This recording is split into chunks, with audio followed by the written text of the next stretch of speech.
Russia, the nation in Europa Universalis 4 multiplayer that has the potential to scale to infinity, mostly because you have so many tiles and provinces that you can develop and build with buildings.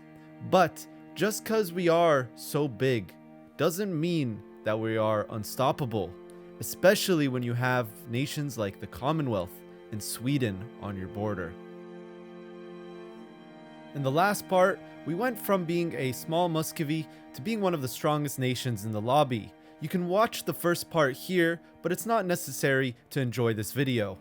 We had just completed some pretty powerful missions, giving us things like permanent discipline, reinforced speed, as well as Western unit pips. And we're 500 income now, and we're also Western units. We don't lose the Cossacks. Oh. But we have Western unit pips now. Our current objective was to get down to building as much as possible as fast as possible, as we still had an insane amount of buildup that we could do in our nation, all the way from Moscow to Siberia. However, the Polish Lithuanian Commonwealth, knowing that we could potentially outscale him, decided it was time to break our border agreement and declared war on us. You inters in chat. Oh, he's attacking anyways.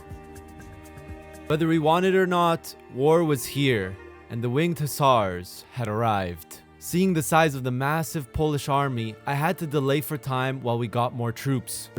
This is also where we popped our militaristic golden era for an additional 10% more morale.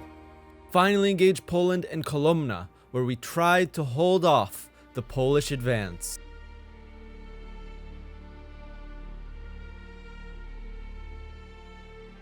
Casualties were absolutely brutal, especially in the shock phase, since Poland had an insane amount of cavalry in their army. And even though we won the initial battle due to a cute cut, we made a mistake of continuing the battle in Caligula, which was disadvantage for us.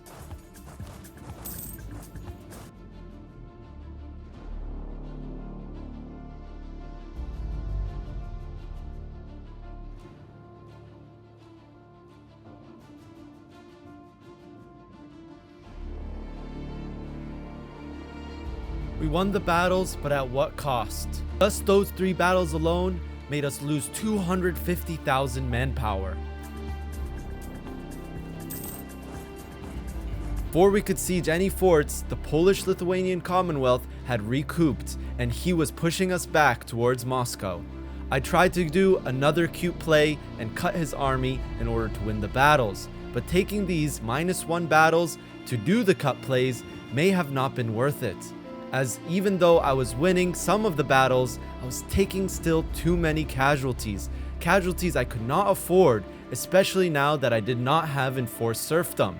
I was getting -20% national manpower because of our modernization process.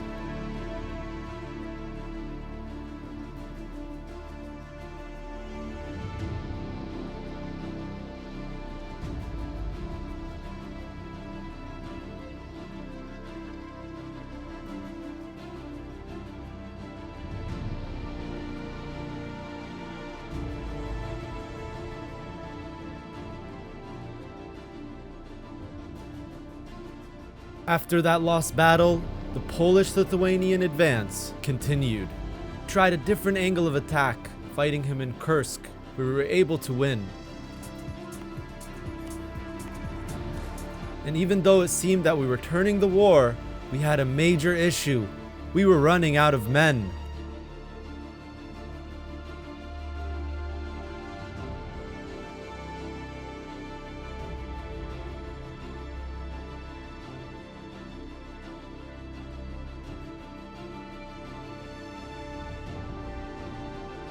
Now with 0 manpower left, and the Polish army still reinforcing, meaning he still had manpower, it seemed that this war was going to be impossible. If only we had more men.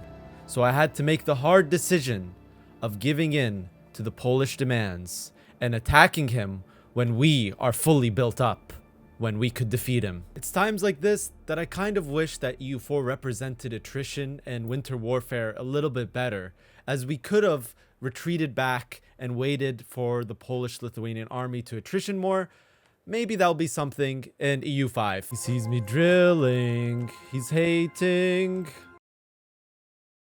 I'll take it. I take it. One state and one province. I'll take it, dude. You might be wondering, why didn't I commit more? Why didn't I take a bunch of loans, make a bunch of mercs? Well, there's two reasons.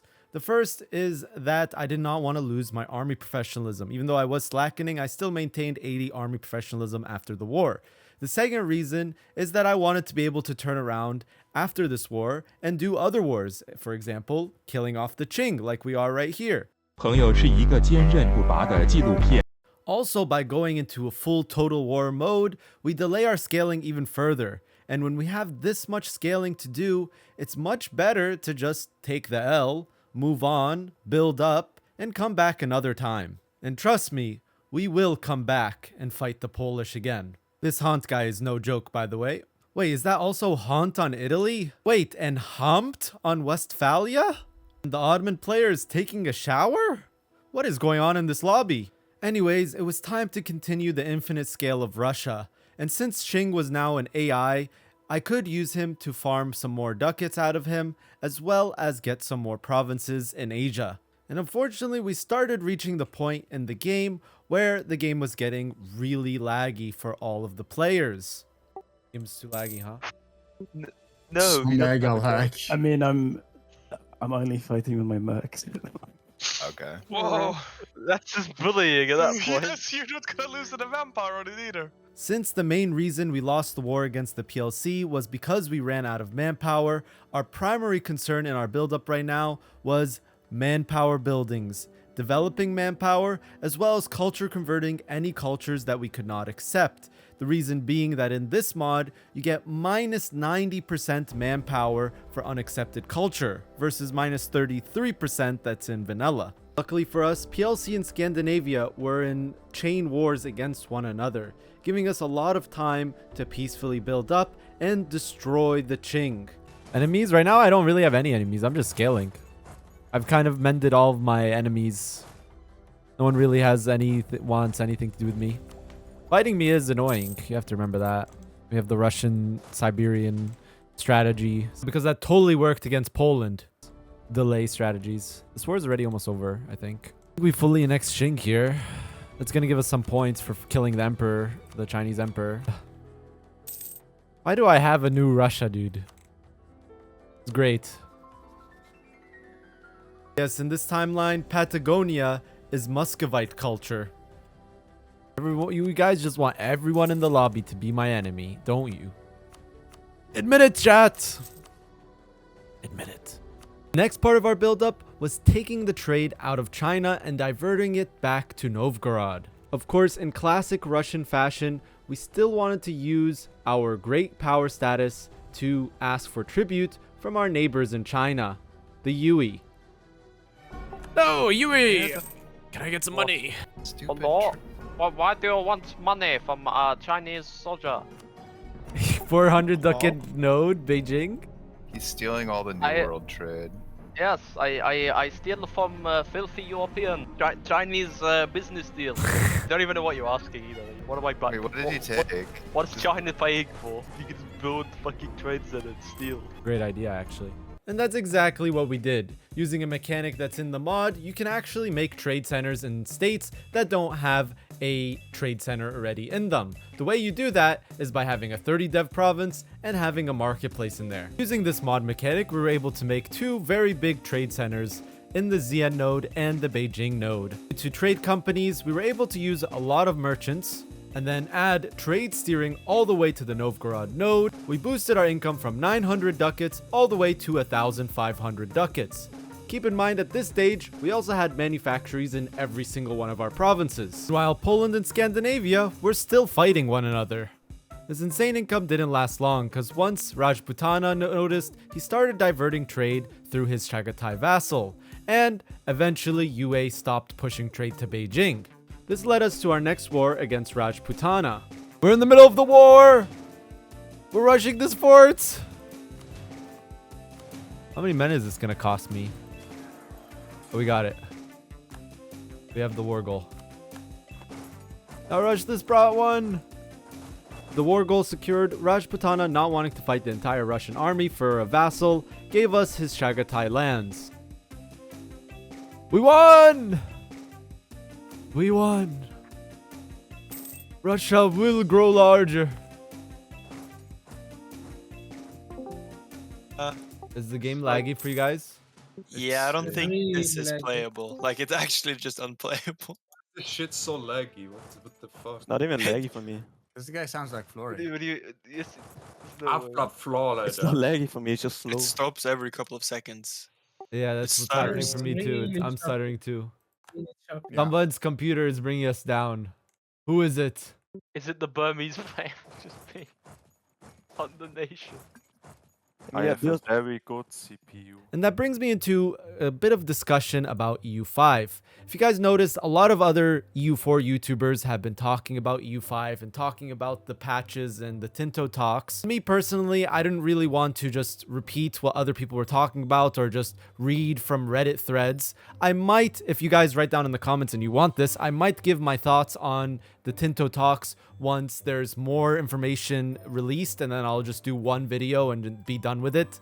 But two of my major concerns with EU5 is first, since they're adding pops, I really hope that the late game isn't really laggy. Right now, EU4, when you reach late game EU4 multiplayer, it gets incredibly laggy, but that is mostly due to EU4 being stuck on one processor, since EU4 is a one-core processor software. It only runs on one of your cores. That's mainly due to the limitations of EU4's engine. When EU4 came out 11 years ago, most people had single core, dual core, or very rarely quad core processors. And nowadays, people have 8 core, 12 core, 16 core processors. So I really hope that EU5 is optimized to use more of those cores. And I really hope that late game isn't a stuttery mess. And my second concern is that EU5 does not forget about its multiplayer community. Paradox, if you're watching this video, I know some Paradox devs watch my videos. They've told me in the past that they've watched some of my videos. If you're watching this video, please don't forget about your multiplayer community. Yes, we're the minority, but we are the players that keep consistently playing the game on a weekly basis, no matter what, since multiplayer is so fun, so interactive, and you get different diplomacy in different situations in every game you play. I just hope EU5 multiplayer is more like Hoi 4 and not like Vic 3 and CK3. Anyways, we solved our late game lag issue by switching to a different host and keeping the game at speed 2 instead of speed 3, which is our constant speed before the lag. But since it was considerably laggy for people with slower PCs, it was very unlikely that this was going to be rehosted after this final session. So I needed to get my revenge on the PLC quick and wrap up my build-up, which was still not done at this point, even with our insane income. The infinite scale of Russia. Did you know that 50% of you are not subscribed? Subscribe already and hit that bell notification so you never miss one of my videos. Rajputana ended up becoming an AI after losing a war to Burma, so we quickly won another war against them, and we entered the final stage of EU4. Oh, we unlocked new missions too! Oh, 10 goods produced permanently? Oh, no, we don't want to do that one. This one's the one that gives the free tech. We save that. We don't need this in this war. Oh, I do need this though. And since it was the final lobby, the Korean player wanted to see if they could take me on in a 1 versus 1. So we fought them fighting over the Korean trade node. I don't think he has enough reinforcements here. I could be totally wrong, but I'm gonna do this.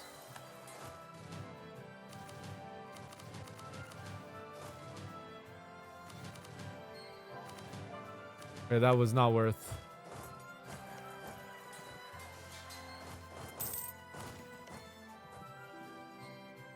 I forgot he's Korea. He has bonuses to garrison and fort defense. A big moment.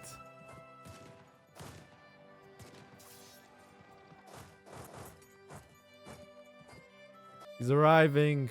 I need the rest of my army here. Actually, no, he gets wrecked here.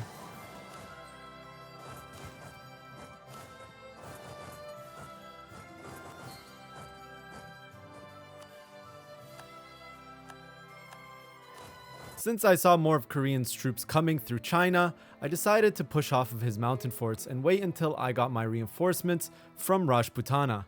Korea knew that I still had a considerable amount of troops all the way in India and took the opportunity to push me on my front. It seemed the quality of my troops were extremely high as we were doing very big casualties to the Korean army. In rare cases, even doing 6 to 7k damage ticks. I need my rest of my troops here and I'll be winning. I have to retreat. Need the rest of the army here. We're doing more damage. We'll wear him down Russia style. I wasn't really worried about him rushing us down, and that's why I started this war fighting with Rajputana and half my army in India, because of the Kazan Monument. I didn't talk about this last time, but the Kazan Monument makes rushing forts very costly for your enemies. Double damage for your garrisons. Once our armies arrived from India, it was time to commence the push into Korea.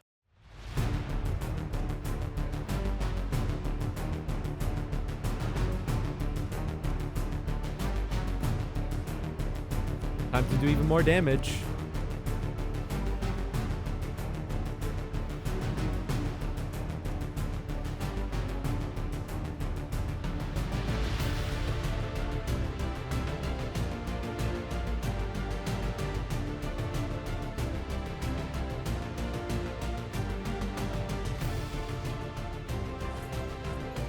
Nope, we're just gonna keep running men at you. Let's be reasonable here.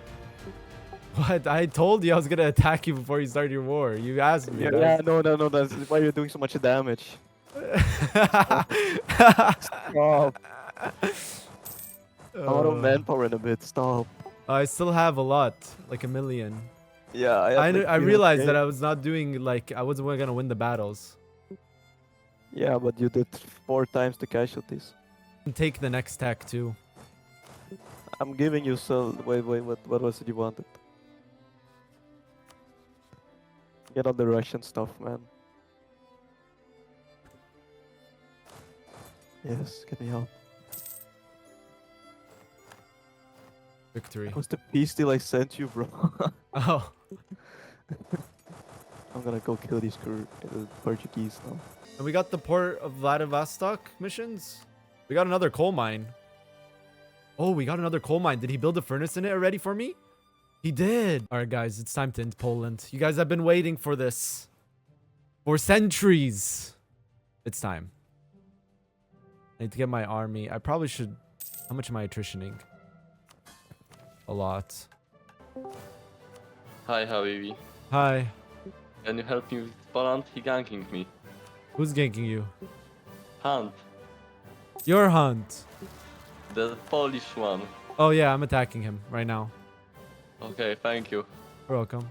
Time had come to get our revenge on Poland, and this time we had a secret ace card up our sleeve. The mission Education Reforms gives us the ability to take 1 tech ahead of time for free. So if we timed this correctly and took a tech 13 years ahead of time and then took this mission, we could be 25 years ahead in time in tech. Our building buildup was still not complete, with our force limit buildings incredibly lacking. But even so, we had an army of 1.7 million. Imagine the power of Russia if we had all of our buildings built. But that's pretty much impossible given the time frame, unless we took a bunch of loans to build them. I had luckily surpassed Commonwealth in terms of max manpower, and this was the best time to strike him. We started the war pushing to the south through Kursk and Ryask. The first battle happened on the province of Mozirj. This time it was us that had the better quality.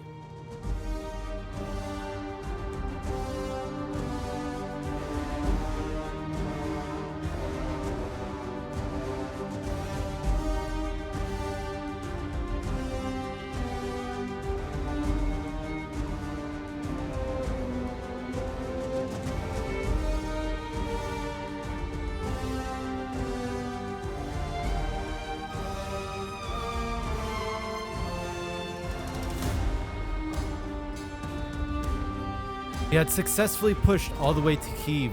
However, we still did not have enough war score to enforce a peace on this Poland. This is where I started doing stab hits as I was worried my manpower reserves were getting too low. Despite having better discipline and better morale and a tech ahead on Poland, he still somehow was doing more damage.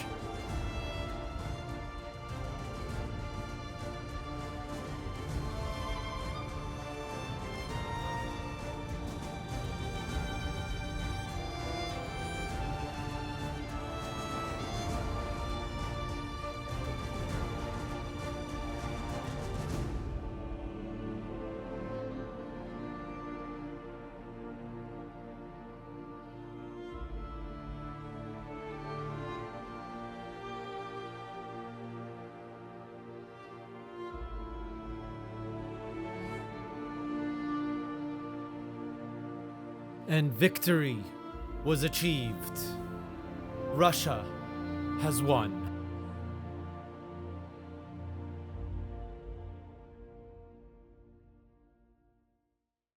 And that's the end of the Russia campaign. We ended fourth great power in the world. Spain and Portugal were really strong. Portugal owned basically all of South America and Africa. Spain was pretty strong in Europe. And Burma, the #1 great power, was just absolutely insane. Had 3 million troops, 2.5 million max manpower. Really busted. The color is almost so close to Russia. But yeah, that's the end. Commonwealth, very strong player. Overall, we fun maxed this lobby and had a lot of fun. I hope you guys enjoyed the video, and I'll see you in the next one.